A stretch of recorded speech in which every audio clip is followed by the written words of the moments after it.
Man, this time of year is so expensive. That's true, but it happens every year. I know it happens every year, but you know, just people, man. What's wrong with buying presents for people? Wait, Brett, what are you talking about? Christmas? What are you talking about? About how with all these people hopping on and off, the bandwagon needs new shocks and struts. Hi, kids. Victorious puppies. This team is ruining my life. Why do I want hockey? Stress relief. We can, and we will. Victory puppies, boys! Who wants soup? You want soup? There's your soup! For the purposes of this video, soup is just anything that's good. There you go, yeah, soup! Leafs win! 4-1 over the Edmonton Oilers. I know that Oilers fans might be upset that their team lost 4-1 to the Leafs, and I understand why that's hard, but here, this might make you happy. Yesterday I fell down the stairs. Just completely slipped with about 3 or 4 stairs left to go and was carrying a basket of laundry. That went all up in the air. I landed with my hand in a fist. I can't make a fist now, so tape. I'm going to the doctor Monday. My friends, I certainly hope that the health care is good, but in the meantime, the coffee is quite good. Timothy's coffee, to be specific. I know, new mug. It changes color when you add hot liquid to it. You want to see? Watch. Look it, wow, that's bonhomme. Regardez, bonhomme de neige. And much like the change of this mug, change can be good. Change can send you in the right direction. Change can have you sitting several games over 500. I don't know what I'm referring to, but I think it's deep. The gift of winning. That's what I want under my tree. And also, coffee. So I hope you enjoy the rest of this video. My hand looks ridiculous. A little message from Timothy's down in the description down below, and if the day ahead of you is difficult, just know that I know you can handle it. Let's talk about that big win, huh? Echoing what I said during last video, please enjoy this. Please find a way to enjoy this, Leafs fans. They went 2-3 on the Western Canadian road swing, and they've won 3 of their last 4. The reigning Stanley Cup champion St. Louis Blues, ow. The Vancouver Canucks, yes, it was an adventure. Yes, it was a win. The Calgary Flames, 3 goals, 3 shots, what are you gonna do? And a pretty sound victory over the Oilers. Well, but almost every game has a well but, man. They're not gonna beat every team 6-0 like it's Detroit. And in case you hadn't noticed, Detroit did a huge favor for the Leafs beating the Habs. And remember what I said last video, the Leafs are chasing the Habs right now. Habs are now on pace for 89 points. The Leafs, 87. Some people saw Myrtle say that and they were like, oh no, that's terrible. Okay, well the thing about the Leafs being on pace for 87 points is they used to not be. It used to be worse. It's progress, man. It's mid-December. You can handle it and all that. Come on. And it might not have been a dominant game, but a few players shone particularly bright. Because I look at the Leafs lineup, the Kapanen and Matthews Nylander line, they're still getting used to each other. I don't know if I love it, but you're doing a makeshift thing because Jansson's out. I get it. Hyman, Tavares, Marner, I mean, man, I love the experimentation. I thought Hyman would have been great in a third line role. Wow, is that line clicking. And I thought I would like Hyman on the third line. I thought I would like Kapanen on the third line, and that's probably where he'll end up. But Engvall, Kerfoot, Mikheyev was unreal in this game. Mikheyev, who had that hot start but has looked so lost for so long, has legs. Pierre Engvall has legs and a neck. And Alex Kerfoot is just this little annoying bullet flying around the ice. And together they are tall, little, tall. They look like a W on the ice. And if they keep playing like this, they're gonna bring a lot of W's. And I gotta give kudos to that line for finding the amount of space they did in this game. Look at this first goal. Mikheyev's got the puck and gosh does he look lonely. 2 seconds later, Pierre Engvall with the puck in the corner, and gosh does he look lonely. And the best part, Engvall with the pass to Kerfoot. I know if you're an Oiler, you probably bet on that puck getting intercepted, but wow, is Kerfoot lonely. And that all might have been for naught if Koskinen was ready for it, but he didn't have his stick on him, and that must have thrown him off because gosh, that's a lot of net. Leafs make it 1-0. And yes, you can rant about the Oilers' goaltending or defense on that play, but like I said a few videos ago with the Ken Reed thing, praise the guys who actually set up the goal. You can always pick apart, oh, he should have done this, should have done that, but that's hockey. It's a game of mistakes. If you use speed and work hard, you create those mistakes. Now, I don't know exactly when this happened, so I'll talk about it now. Tyson Barrie blocking a shot, going down, trying to come back, and he just couldn't, so he missed the rest of the game. So with Barrie out, someone has to step up. Would you believe me if I told you that Justin Holl played 35 minutes in this game? Well, you shouldn't, because he didn't. He played 26 minutes and 10 seconds, though, which is a lot. It seemed like it was a bit of a struggle for Sheldon Keefe, because he just rode that pairing, the Holl-Muzzin pairing. Muzzin played 27 minutes and 1 second, leading all Leafs. He basically just put Riley with CC. I mean, who doesn't love comfort food? You might as well go back to the thing in a pinch that you've been doing most of the season. Dermott did get spot work on the right side of Riley, but not a ton. He still played only 16.5 minutes. And it was a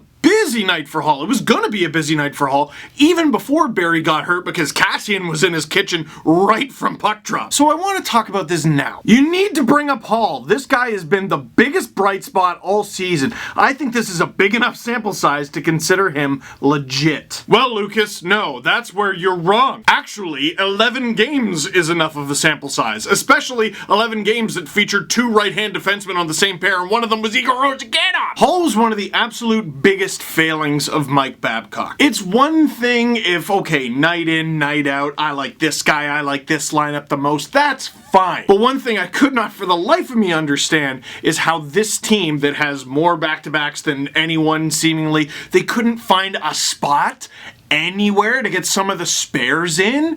Frankie Corrado, there was one. Peter Holland, there was one. Josh Levo was one. That guy is certified, and now Justin Holl is clearly an NHL defenseman. And in the games that he did play last year, no, Justin Holl didn't look like a hockey player. That's because he wasn't a hockey player. He was a hockey practicer. He was an exercise bike guy. He was practically in a Peloton ad. I love this bike Mike got me for Christmas.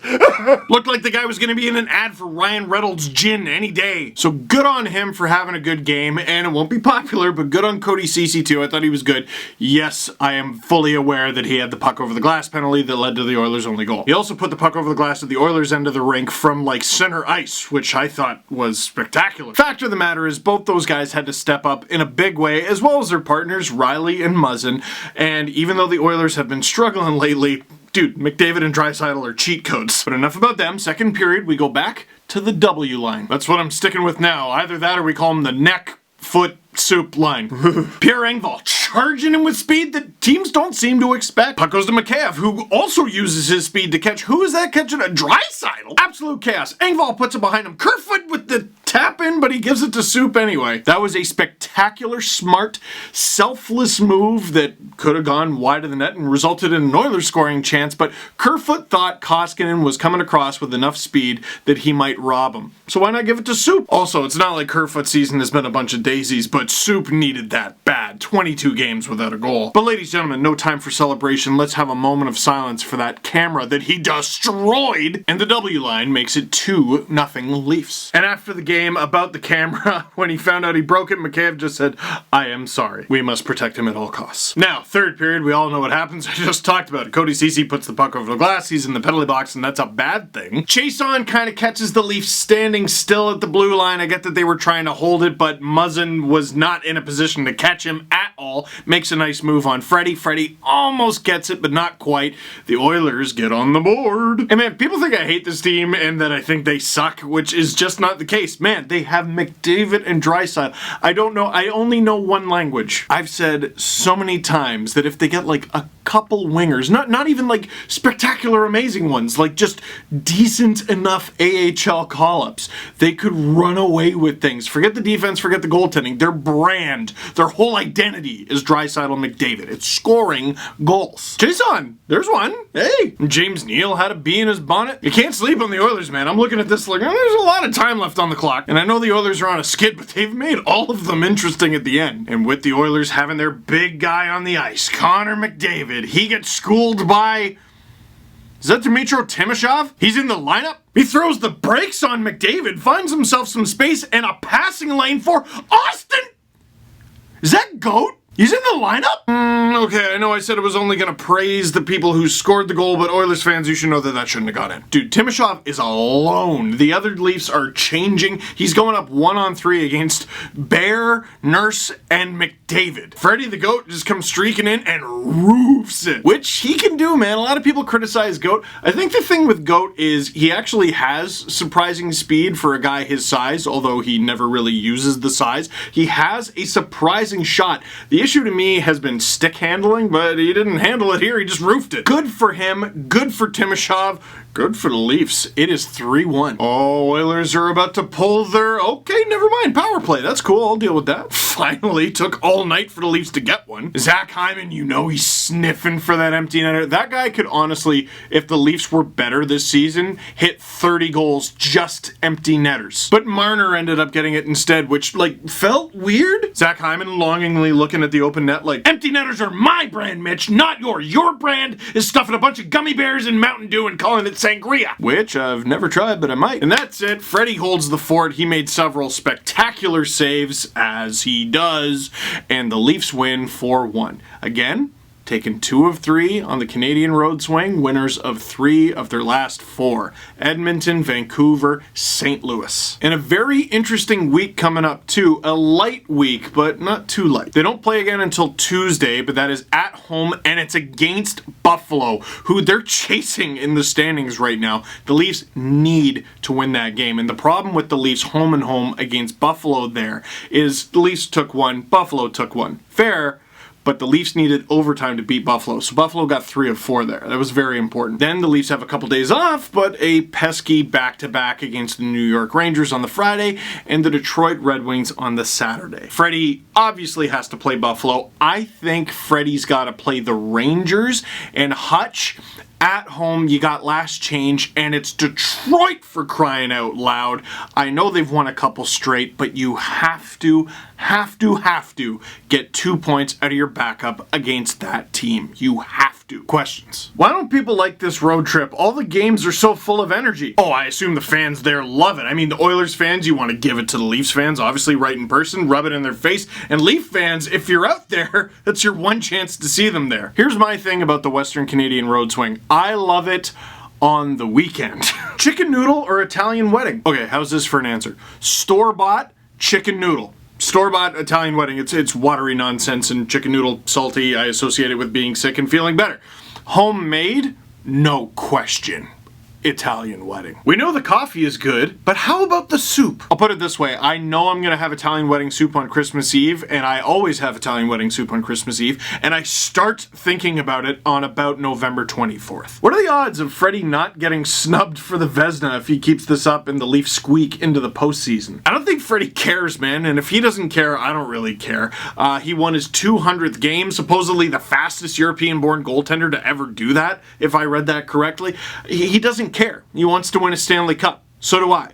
I'm not going to tell my kids about the time that Freddie won the Vezina. Well, yeah, I am. Let's face it, I'm going to bore them with a lot of nonsense with regards to hockey. But I want a Stanley Cup. This really hurts. Are we ever going to see the Matthews line and Tavares line be dominant at the same time? It always seems like when one line gets going, the other goes quiet. Yeah, that's an annoying one. It's interesting. I was thinking about Anthony Duclair and how unbelievable he's been with Ottawa.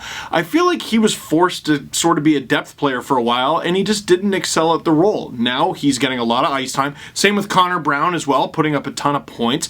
They're in a role they excel at. They're good at being first and second line players. The Leafs basically have 2 first lines, but the problem with that is there's only so much time in the game and only 1 puck. So it's really they have 2 second lines. And the Leafs' depth is a strength. I'm willing to leave the Matthews and Nylander line. I'll call them that because Cappy's just filling in. I'm willing to leave them alone. Willie is providing things that I didn't know he was capable of this season. He's way faster. He's more responsible defensively. In my opinion, he's forechecking way harder. And Matthews, I'm willing to leave him alone on the offensive front because you can tell he's really putting in the work defensively. He's not perfect, but he's trying to get better, and I think it's working. Justy Holman! I gotta bring that back. Why don't I end here? How good does it feel to beat them after being chirped by their fans all year, even though we hadn't played them? I don't know. Listen, I know the Oilers fans who listen to the podcast and who watch these videos. I know you're cool. I don't hate the Oilers, man. I don't hate any team, really. I don't even hate the Bruins. They have Patrice Bergeron. It's annoying. I don't want to generalize fan bases, but yeah, I have noticed that Oilers fans really don't like me. And I'm in a business where nobody's obligated to like you, and nobody in any business is obligated to like anybody. I yell, I scream, I obnoxiously put on for my team, and I throw my opinions into the abyss of the internet. I understand when people don't like me. Don't worry. So does it feel better? Listen, any win when you're on the outside of the playoff picture looking in feels pretty good. Also, yes. So that is it for this one. Thank you very much for watching here. Thank you very much for watching. Click like if you like this video. Click subscribe if you really liked it. I almost forgot. Tell all your friends that the coffee is good. There's a description down below with a little bit of Timothy's goodness. Oh, and come on down 302 Yonge Street. That's Yonge and Dundas. Going to be doing a little book signing there at the new Rogers flagship. Daryl Sittler's going to be there. Who else? Wendell Clark is going to be there. Curtis Joseph. Some others. Pretty cool.